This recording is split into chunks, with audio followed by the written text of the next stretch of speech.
Good afternoon. In today's class, we will see Euler and Hamilton paths. So what do you mean by a path? In the earlier class, we have seen that whenever we traverse along the edge of a graph, then it is known as a path. And then after that, we have even seen what is a circuit. A path also has a length, so you have to count the number of edges in the path to get the length. Apart from that, now the question is, can we travel along the edges of a graph starting at a vertex and returning to it by traveling each edge of the graph exactly once? So suppose if I have been given this graph. Now in this graph, the question I'm asking is, from the let's name the vertices A, B, C, D. Now in this graph, if I want to start at A, then travel each edge and return back to A. Is it possible? So take a notebook and try to solve it by yourself. But this traveling along each edge exactly once or a vertex exactly once is specified by these terms, Euler and Hamilton paths. So we'll see what each of them means. Before that, there is a problem which was developed by, there was actually a puzzle which was developed in a town of Russia, which was solved by Leonhard Euler, on which this Euler path is named. Now, similarly, can we travel along the edges of a graph starting at a vertex and returning to it while visiting each vertex exactly once? So basically, there are two types of paths that we'll be studying here. One is each edge traversing. Instead of traveling, we use the word traversing each edge exactly once and traversing each vertex exactly once.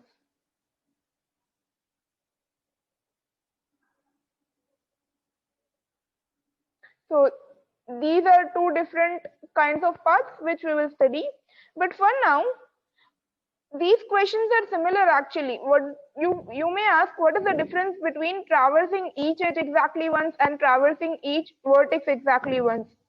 So when a graph has an Euler circuit and when a graph has a Hamilton circuit or path, so the difference between path and circuit, as I have said in the earlier lecture, is that in a circuit, if we are starting from a vertex, then we have to traverse all the vertices and then we have to reach back to the same vertex. Okay, so now before seeing the detailed definitions of both of these terms, we will see the puzzle that I was talking about. So this is the bridges of Königsberg problem. So the question is, can we walk through town crossing each bridge exactly once and return to start?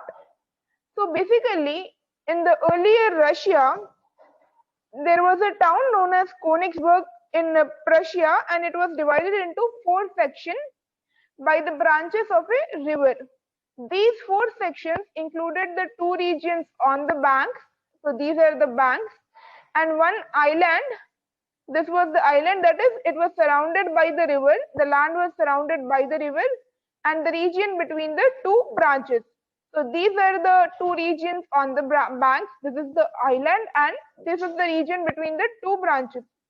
Now, the people living in the town took long walks through town on Sundays, and they wondered whether it was possible to start at some location in the town, travel across all the bridges once without crossing any bridge twice, and return back to the starting point. Suppose if you are starting from this bridge or from this point, then the people of that town wondered whether they can travel through all the towns, and that is travel through each one of this bridge only once and come back again to the starting point from where they have started. So this was the problem. That is, they had 7 bridges. So if they are starting at this bridge, then they had to travel through all the 7 bridges and return back to the first bridge from where they have started. So this problem was later solved by a mathematician known as Leonhard Euler. So Euler has solved many theorems and has given many theorems and solved many problems. So the same mathematician solved this problem also. His solution was given in the year 1736, and this was the first basis of graph theory. So he is also one of the creators of the subject for graph theory. He has contributed a lot to graph theory. So what he did is he studied the problem and then created a multi-graph. So if you notice, from A is joined to 4 bridges. So he created, one second. So yeah, A is joined to 1, 2, 3, 4 and 5. 5 bridges. So instead of the 5 bridges, he created 5 edges. So A is joined to 5 edges. Similarly, what about B? B is joined to 1, 2 and 3. So this entire B town is joined to 3 bridges. So what he did is he created 3 edges. Similarly for C and D.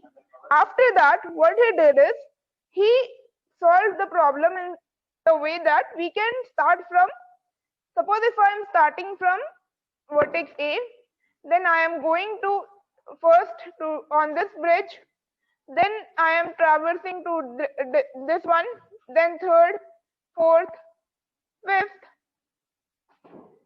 sixth and seventh. In some way he created a multi-graph with 4 regions. Okay, so this was region 1, 2, 3 and 4, and this multi-graph he obtained. So the problem of traveling across every bridge without crossing any bridge more than once can be rewritten or redrawn in this way, and the question is there a simple circuit in this multi-graph that contains every edge? What do you mean by simple circuit? A simple circuit is basically when you are starting from one point and reaching back at the same point without crossing, without going through the same edge twice. Okay, so in this case, the mathematician Euler tried to solve the problem and he obtained a multi-graph for the same. Now this can be taken as an exercise and you can try to solve it by yourself, how we can traverse through this graph from a point and reach back to that point by traveling each edge exactly once. Now we will study the Euler circuit and Hamilton circuit and paths definition. So first, an Euler circuit in a graph G is a simple circuit containing every edge of G. So basically, when we are talking about a Euler circuit, it means we have to traverse through a graph in such a way that if we are starting from a point A, then we have to come back to the point A again, and when we come back to the point, each edge should be traversed only once. That is, each edge should be traversed exactly one time. Similarly, a Euler path in G is a simple path containing every edge of G. Now, when we are talking about a path, the difference is that in a circuit, we have to return back to the same place where we have started. But in a path, we have to cover all the edges. The path should contain all the edges. So, the difference between circuit and path you already know. In Euler path, you have a simple path should contain all the edges. In a Euler circuit, each edge should be traversed and also it should come back to the starting vertex. Now, after Euler, Hamilton also we will see right now because they are almost the same with one difference. So if we see it together, it won't be confusing. A Hamilton circuit is a circuit that traverses each vertex in G exactly once.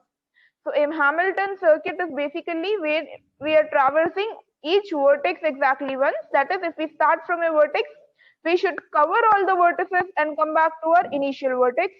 And a Hamilton path is a path that traverses each vertex in G exactly once. So in the case of path, we may start at an initial vertex. After that, we don't need to reach back to the initial vertex, but we should cover all the other vertices. So that is a Hamilton path. Now after that, so to understand both of these the four definitions, and these definitions are very important along with the examples which we will be seeing. So Euler circuit, Euler path are for the edges. So E is for traversing each edge exactly once, while Hamilton path is for traversing each vertex exactly once. Now, before going forward, we will see an example. Which of the undirected graphs in figure have an Euler circuit of those that do not have, which have an Euler path? So here, let's see the example. So over here, the first graph, G1 is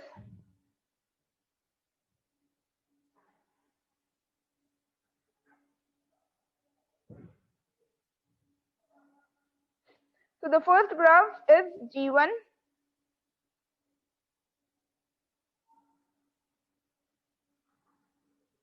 and it is given as follows: A, B, then we have the vertex E,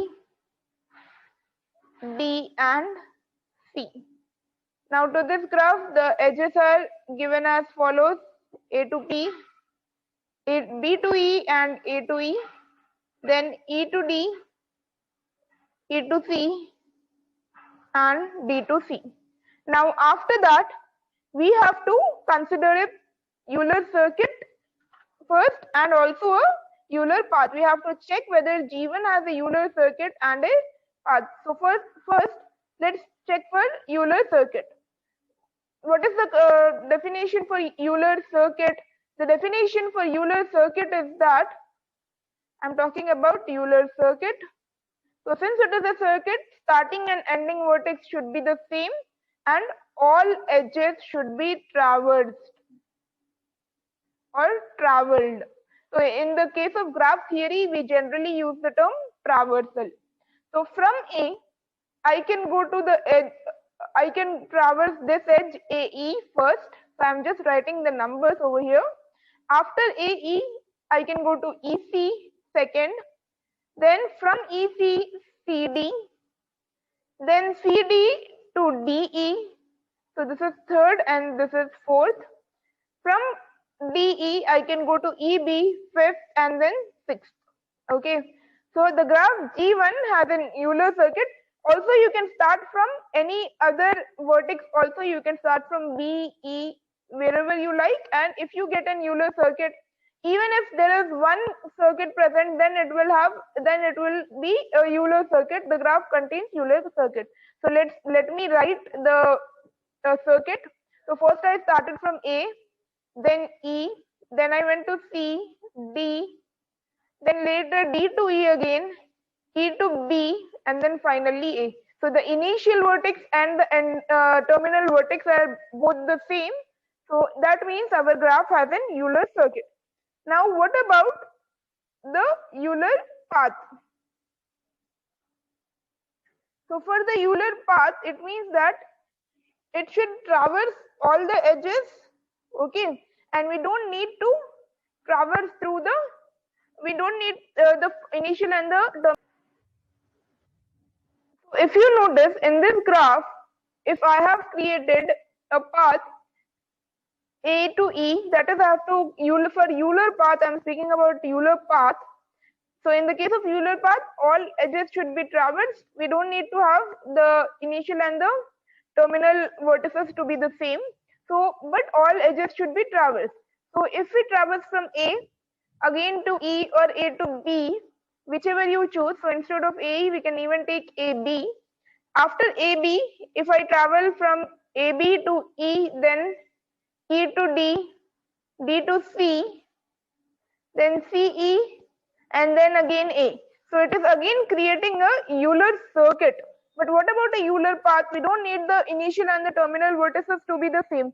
So you can see that the graph G1 has Euler circuit, but you can find out for Euler path if you are traversing the edges in such a way that the initial vertex and the terminal vertex are not the same, then you have a Euler path. Try to find out a Euler path in the graph G1.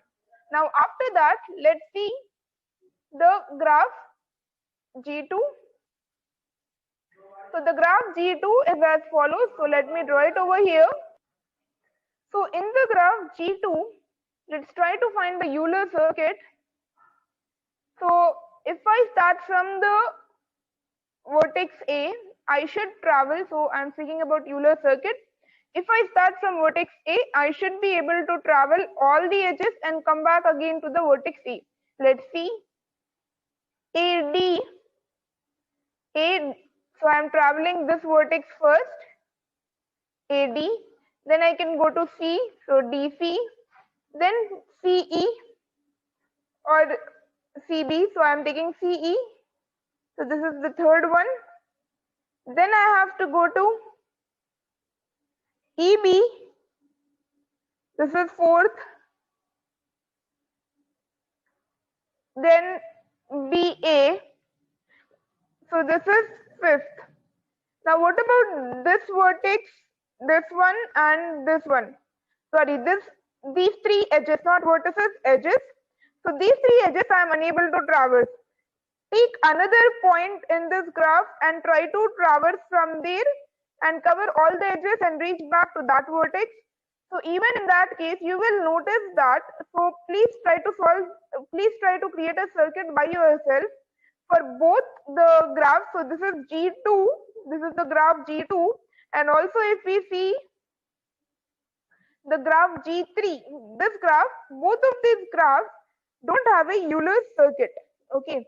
So Euler circuit means basically, the reason I'm repeating the definition again and again is because it is very important, and while you're attempting it in the examination, you may get confused. So in the case of a Euler circuit, we have the initial and the terminal vertices should be the same of the circuit, and all circuit means obviously the initial and the terminal vertices should be the same, and all the edges must be traversed exactly once. So in G2 and G3, you won't get a Euler circuit. Now what about the Euler path? G2 does not have a Euler path also. That is, we cannot traverse through all the edges exactly once. Some of the edges might be left. But G3 does have a Euler path. Let's see the path for G3. So G3 is defined as, is given as follows. So in this graph, if I'm talking about the Euler path, it means we just have to travel to all the edges once. So the Euler path can be given as follows. If I'm traveling from A to C, so first I am traveling from A to C, then after that C to D is the second, C to D, then D, E, third, after that E to B, fourth, then B to D is fifth, then D to A, and then finally D to A is sixth, and then finally we have A to B. This is seventh. So we have in total 7 edges, and all of them are being traversed. And if it had been a Euler circuit, our initial, that is, and the terminal vertex A and B would have been the same, but since they are different and we are traversing all the edges, it is a Euler path. Now this is all of these Euler paths and circuits that I have tried to find out are for undirected graph. Now what happens if it is a directed graph? So the next example is for the case of directed graph. Which of the directed graphs, I'm sorry, this is directed graph. Which of the directed graphs in the figure have an Euler circuit? Of those that do not have, which have an Euler path. Okay. So whenever we have a Euler circuit, then in that case, we may not have a Euler path. So here, let's see first. So there are 3 graphs again, H1, H2 and H3. So let's see first for H1.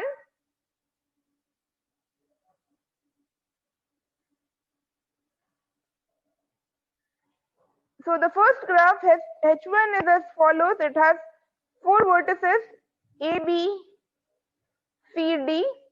and the directions are given in the following way. So from A to B we have an edge, and then from C to B, D to C, and finally A to D. Okay. Now in this graph we need to find a Euler path or a Euler circuit. So let's see. Let's try to find either Euler path,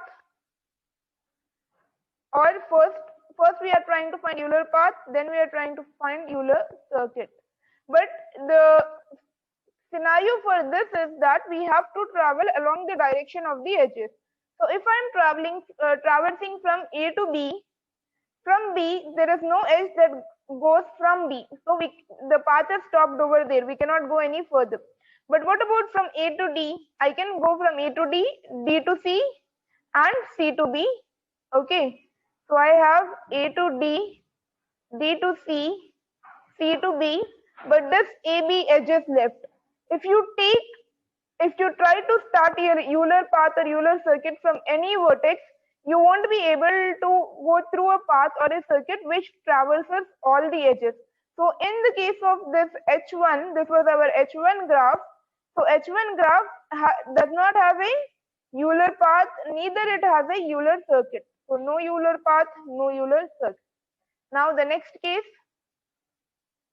the next example is H2. So H2, I will try to explain it here. It will be difficult to draw it over there. So for the case of H2, let's see for Euler circuit. In the case of Euler circuit, if I am starting from A, I can go from A to G. So let me write it over here. I am going from A to G. So this is the first vertex I am traversing. This is the first vertex. After that, A to G. Then what about from G, where should I go? I can go either to E or to C. So I am selecting the vertex C. So I am going second over here. So A to G, then G to C. Now please name it accordingly by using the notebook and the pen. I'll just traverse through the part directly without naming the edges. So A to G, G to C. Then I am going from C to B. Then G again, B to G, since I have not traversed this edge. So B to G, then G to E, then D, F and A. So G to E, then E to D, D to F and F to A. So this, we are starting at the initial vertex. We are starting at the vertex A initially and ending at the vertex A. So this is a Euler circuit. Now what about a Euler path? This H2 won't have a Euler path. Now we will directly go for H3. So for H3, it does not have a Euler circuit. Please verify it by yourself. But for Euler path, Euler circuit is not. The Euler path of H3 is given as C, A, B, C, D, B. Okay. Please verify it for yourself. I am starting from C, going to A, then D, then C, D and B. That is, it is covering all the edges, the 5 edges of this graph. It does not have a Euler circuit, but H3 does have a Euler path. Now after that, we have 2 theorems with respect to Euler path. So first is, a connected multigraph has an Euler circuit if and only if each vertex has even degree. So whenever we are talking about a multigraph, that is a graph which has multiple edges between 2 vertices or between 2 distinct vertices, then in that case, each vertex, if it has an even degree, then it will have a Euler circuit. Another theorem is, a connected multigraph has an Euler path but not an Euler circuit if it has exactly 2 vertices of, or a connected multigraph has an Euler path if and only if it has exactly 2 vertices. So in the entire graph, it should have exactly 2 vertices of odd degree. The rest should be even degree. Then it will have a Euler path but not a Euler circuit. Now apart from that, we also have theorems for constructing Euler circuits, which you can look up by for yourself. In this topic, actually, the definitions and the examples are important rather than the theorems. Now, which graphs shown in the figure have Euler paths? So, for this, actually, we will see with the help of the theorem statements we have studied earlier. So, the theorem statement for Euler path was, if the graph has exactly two vertices of odd degree, then it will have a Euler path. So, with respect to that, we will try to see whether what are the degrees of the vertices in this.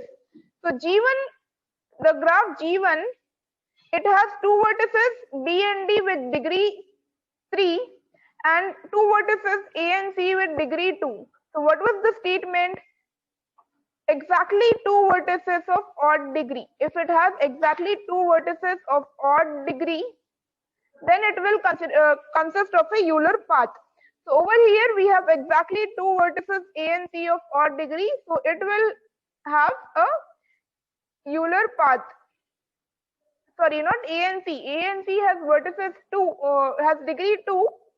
B and D has degree 3. So the degree of vertex B and vertex D is 3. So it has exactly two vertices of degree odd degree. Now in this case, let's see about G2. So in the case of G2,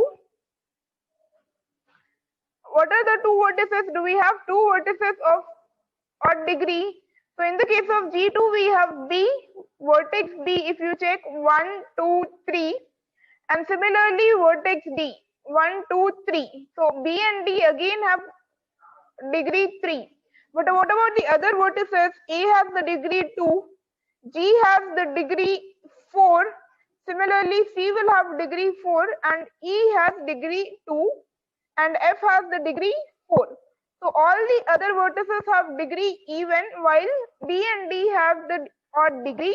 So since we have exactly two vertices of odd degree, it will have a Euler path. Now what about G3? In the case of G3, what is the degree of A? A's degree is 1, 2 and 3. So A has 3, B has 3. So this is basically a hexagon and all the points of the hexagon have degree 3 and while G has the degree 6. So there are 6 vertices of odd degree and we need exactly 2. So if we have 6 vertices of odd degree, then this does not have a Euler path. Now let's see the Euler path of the graph G1. In the case of G1, if I start from D or if I start from A, let's start from D, D to A, I am traversing in this way, D to A to B, B to C, C to D, and again D to B, actually this way. This entire 4 edges and the final edge in this way. So this is the Euler path. Here I have written it. And similarly for G2, if I start from B, BA, AG, then GF, FE, ED, DC, then CG, GB, then BC, CS and FD. So if I am traversing in this way, I am able to travel through all the edges exactly once, even though the initial vertex and the terminal vertex are not the same. So G1 and G2 has a Euler path, but G3 won't have any Euler path. So no Euler path is for G3. Now what about Hamilton paths and circuits? So Hamilton path and circuit, we have seen the definition already. A simple path in a graph G that passes through every vertex exactly once is called a Hamilton path, while a simple circuit in a graph G that passes through every vertex exactly once is called a Hamilton circuit. So in the case of Euler, it was edges. In the case of Hamilton, it is vertices. That is, the simple path x0, x1, xn minus 1 and xn in the graph G is equal to v comma e is a Hamilton path if v is equal to, that is, all the vertices are traversed exactly once, and if we are starting from x naught and again ending at x naught, then it will be a Hamilton circuit. So it is a Hamilton circuit if your xn is it. So if we have a Hamilton path, then obviously we will have a Hamilton circuit also. So let's see that. Which of the simple graphs is in a figure have Hamilton circuit or if not a Hamilton path? So let's start with G1. We have, let's check for G1. So if I'm starting from vertex A, I can go to vertex B, A, so A to B, then B to C, C to D, D to E, and E to A. So basically I'm starting at A and ending at A. So this has a Hamilton circuit. Now what about a Hamilton path? A to B, B to C, C to D, D to E. So if I am going from A, B, C, D, E, then it will also have a Hamilton path. Now what about this graph G2? In the case of G2, I can go from A to B, B to C, then C to D, and D to B again. I am not reaching A. So there is no Hamilton circuit, This has a Hamilton circuit and a Hamilton path. Now what about G2? It will have a Hamilton path because I can go from A to B, B to C, and then C to D. I can stop at D. It means it is covering all the vertices. So G2 does have a Hamilton path. So it has a Hamilton path, but it does not have a Hamilton circuit. But now what about G3? G3, in the case of G3, it does not have a Hamilton circuit or a path because any path containing all vertices must have an edge between. So from AB, I can go to BG, GE, EF, but again I have to traverse back to E again. So the condition that exactly each vertex should be traveled exactly once is being nullified. So over here, it is not possible to have either a Hamilton path or a Hamilton circuit in the case of the graph G3. After that, we have the complete graph Kn. So the statement is show that Kn has a Hamilton circuit whenever n is greater than or equal to 3. What do you mean by Kn? Kn is basically complete graph. So now you see that these terms, complete graph, bipartite graph, cycle graph, wheel graphs are very important. Even the symbol, the notation of those graphs are important. So K denotes complete graph, very important to be remembered, while n is the number of vertices. So n is the number of vertices over here, and in the statement it is being said that if n is greater than or equal to 3, then it should always have a Hamilton circuit. Let's check for n is equal to 3. When n is equal to 3, it means it is a triangle.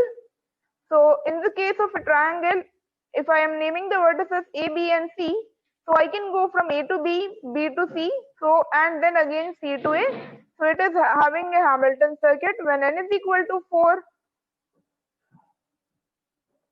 I have this graph A, B, C, D. I can traverse from A to B, B to D, D to C, and then again from C to A. So I can write it this way: A, B, C, D, A. It does have a Hamilton circuit. Similarly, you can proceed and check for n is equal to 5, 6, and all the rest of them. So we can form a Hamilton circuit in Kn beginning at any vertex. Such a circuit can be built by visiting vertices in any order we choose, as long as the path begins and ends at the same vertex and visits each vertex exactly once.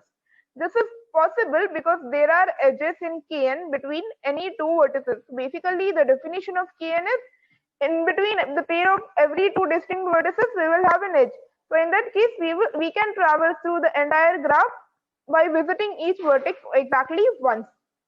Now, based on this, we have two theorems. One is the Dirac's theorem and Orr's theorem. So first and foremost, for the Dirac's theorem, if G is a simple graph with n vertices with n greater than or equal to 3, such that the degree of every vertex in G is at least n by 2, then G has a Hamilton circuit. Now what does this mean? If we are talking about a simple graph, that means it does not have loops or multiple edges, and if the vertices are greater than or equal to 3, such that the degree of vertex in G is at least n by 2. Now what does this mean when the degree is n by 2? So if we have 3 vertices, then the degree should be at least half of that, that is 1, it can be 2. Then in that case, n by 2 we can take suppose I am taking the CEAL value. Okay, so 1 by 2 means I'll have to take 2. So if the degree is 2, half of the number of vertices in the graph, then it will have a Hamilton circuit. Now you can verify this by taking the complete graph example. So in this case, we had the triangle one, the total number of vertices is 3. If I half it, then it will be 3 by 2, which is 1 by 2. Sorry, it is 1 by 1.5. So 1.5 means 2. If I am taking the CEAL value, it means 2. And if you verify, the degree of each vertex is actually 2, so it has a Hamilton circuit. Now what about Ode's theorem? If G is a simple graph with n vertices and n is greater than or equal to 3, such that degree of u plus degree of v. So for every pair of non-adjacent vertices u and v in G, both the degrees should be equal to or greater than the number of vertices, then that graph has a Hamilton circuit also. So these are the two theorem statements which might be important if you just want to directly verify a Hamilton circuit. But in the case of the theorem proofs, those are not important and have not been given actually. So you just have to remember the statement if you want to verify whether you have done or found out your Hamilton circuit correctly or not. So this concludes the topic Euler and Hamilton paths.